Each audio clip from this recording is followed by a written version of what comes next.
Po e shohim pra që tritë çdo vit më shumë po i kthehen traditës së argjerimit. Po.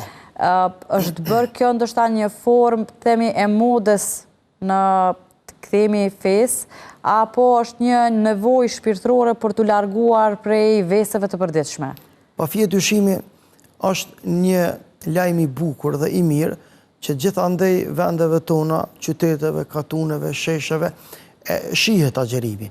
Mjafton me kuptu ky popull sa është fetar në prag të iftarit ose në kohë të iftarit, dil në për qytete, në për sheshe, në për udhkryqet qyteteve dhe fshatrave tona, që zakonisht kohëve të fundit fluksi shumë është i madh i prezencës së automjeteve në trafik, a në kohë iftari e ki rrugën e hapur, që do të thotë që ky popull edhe nëse rastësisht nuk agjerojnë disa njerë cilët kanë nashta dhe arsye, ose në rast të tjera nuk kanë arsye, mirë po Ramazanin e respektojnë me prezencën e tyre në iftar.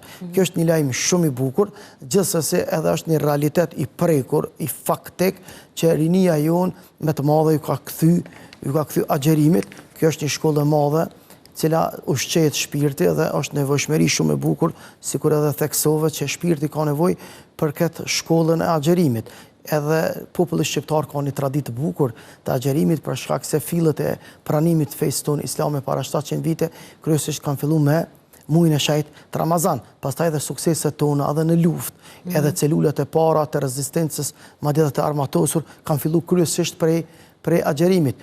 Unë edhe sot e thash diku në një mes, atë po dua ta ripotencoj edhe këto, që shqiptarët në historinë më moderne, si që është projekti më i qelluar i mundshëm UÇK-ja, ka fillu me rezistencën e familjes së kryekomandantit tonë legjendar pikërisht prej ninetve të Syfyrit, po mos zgjoheshin ata në Syfyr, armiqt serboslav kishin me i glabru.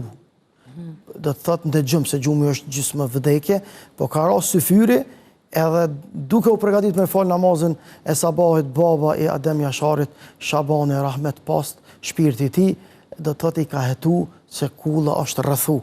Edhe me një rezistencë të bukur kanë arrit me izbraps ato sulme. Është e njohur, është evidentuar në historinë më të lavdis të UÇK-s ky fragment i bukur të historisë tonë.